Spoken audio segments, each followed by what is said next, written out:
Olá, pessoal! O presidente do Senado, o senador Rodrigo Pacheco, deu na última segunda-feira uma entrevista para os analistas Fábio Zambelli e Raquel Alves e comentou sobre as perspectivas do Senado e do Congresso Nacional em relação à reforma tributária e à retomada da economia. O senador Rodrigo Pacheco comentou inicialmente sobre o ambiente no Senado para as reformas estruturantes, em especial a reforma tributária. Vamos ouvir. O Senado Federal e também a Câmara dos Deputados, da qual fiz parte na legislatura passada, eu fui deputado, ao longo dos últimos 5, 6 anos, demonstraram ser casas reformistas, de boas modificações, de importantes marcos regulatórios.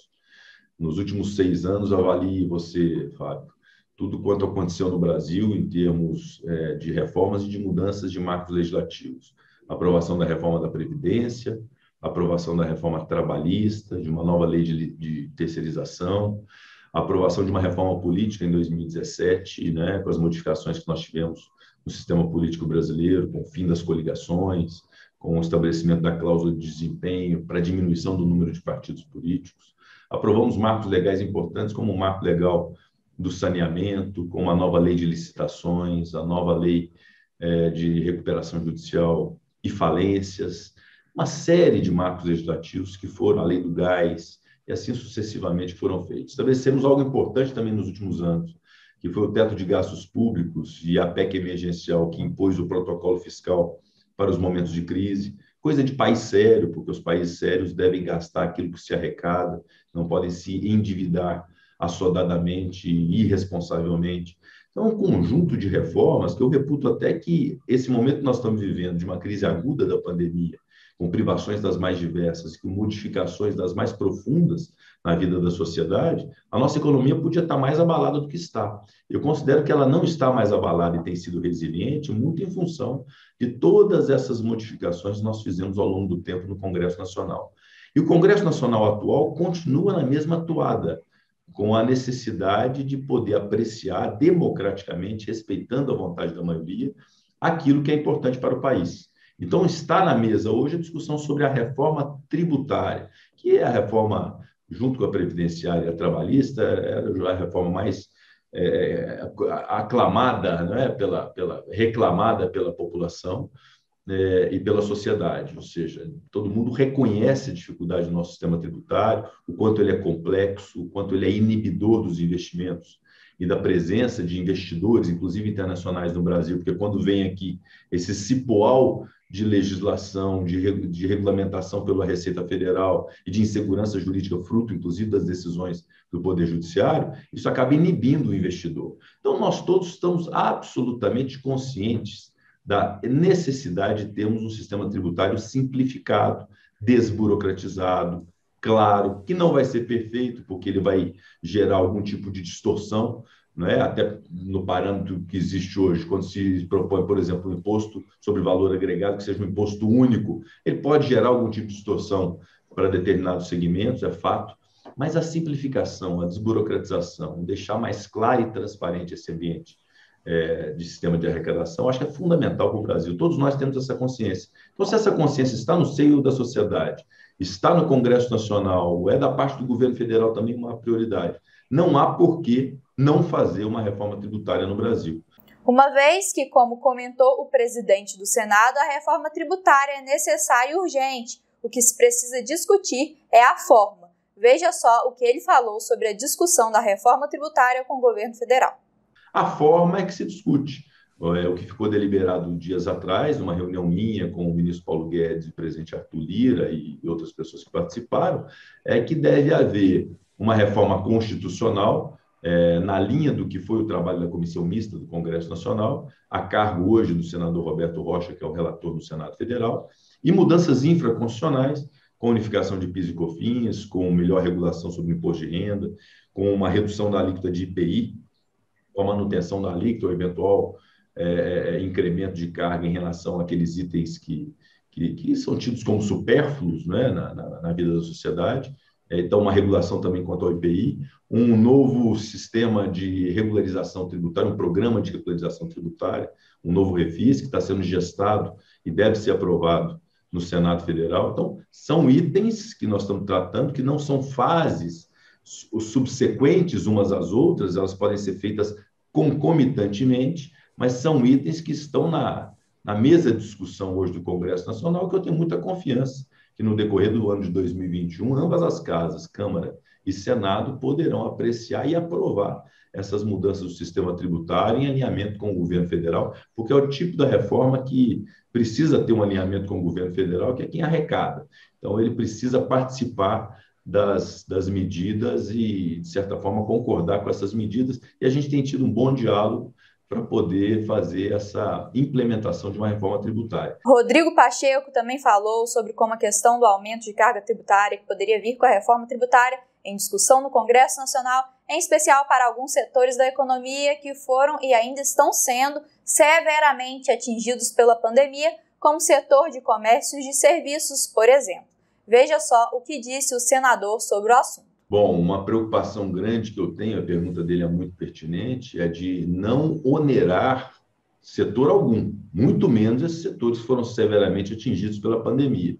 Aliás, uma premissa da reforma tributária haverá de ser a recusa e a rejeição a qualquer iniciativa que imponha aumento de carga tributária.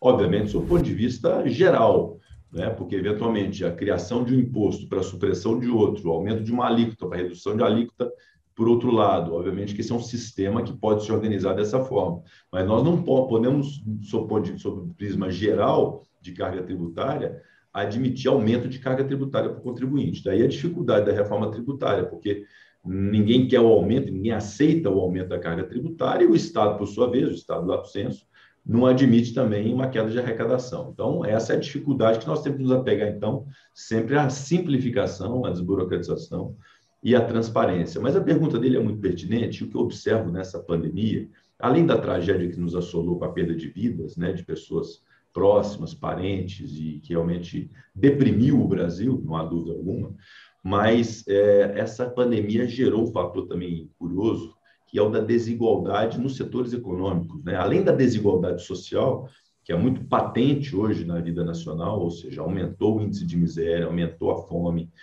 aumentou o número de desempregados, isso é um fato.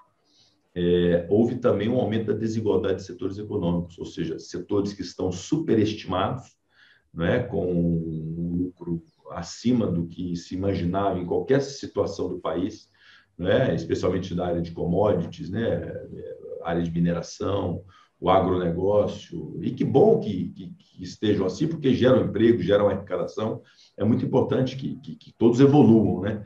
Mas há um disparate muito grande, o setor como esse, que foi a pessoa que perguntou, que é o setor de shopping center, numa situação lastimável, como é de bares, restaurantes, hotéis, o setor de turismo, companhias aéreas, o transporte público, né, as empresas de transporte.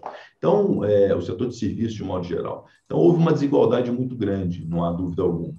Como fazer para poder recuperar isso? É a volta da normalidade da nossa atividade econômica, da vida e da vitalidade econômica do país. Não só de segmentos específicos que puderam e precisaram funcionar na pandemia, mas toda a cadeia produtiva voltar à sua normalidade. Então, o que é preciso fazer? Precisa enfrentar a pandemia e resolvê-la. E como se resolve a pandemia do coronavírus? Com a vacinação em massa, em grande escala. Uma vez imunizada a população em 2021, essa é a nossa expectativa, nós teremos, obviamente, condições de voltar à normalidade. Obviamente que esse choque da pandemia acabou também definindo novos padrões de comportamento e de convívio social. Setores vão ter que modificar o seu atendimento, a sua forma de condução. O home office veio para ficar e precisa ser regulamentado e regulado. Então, tudo isso acabou mexendo com as estruturas, não há dúvida alguma. Mas eu atribuo que a volta à normalidade significará a volta à normalidade da grande maioria dos setores produtivos, salvo aqueles que se revelaram como desnecessários e vão precisar modificar o seu foco de trabalho em função dessa experiência do isolamento social, mas a grande maioria voltará a partir do processo de imunização.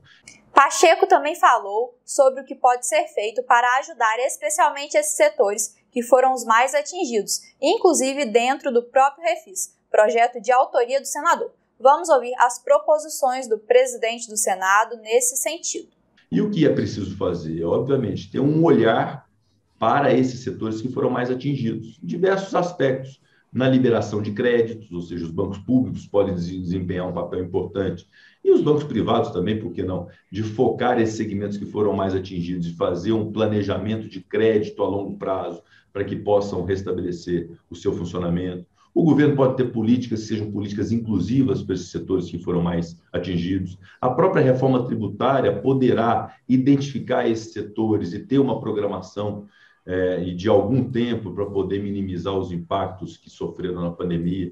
Essa lei do Refis, que é um projeto até de minha autoria, que eu reconheço que eu não havia considerado e cogitado essa discriminação, eu havia proposto originalmente uma reabertura do PET de 2017, mas que eu sei que o senador Fernando Bezerra Coelho, que é o relator, tem proposto uma definição daqueles setores que, com maior perda de faturamento, tenham melhores condições de pagar as suas dívidas tributárias. Então, acho que são essas iniciativas que nós podemos e devemos fazer para poder salvar todos esses setores da economia. E algo que é muito importante, que deve andar paralelo à reforma tributária, porque nós temos que reconhecer a importância disso, que é realmente diminuir a oneração sobre a folha de pagamento para que possamos gerar mais empregos e oportunidades de trabalho no Brasil, que é uma lógica também, que obviamente que é a minha lógica, que eu acho que é da maioria, de que se nós tivermos uma menor oneração da folha de pagamento, melhores condições as empresas terão de ter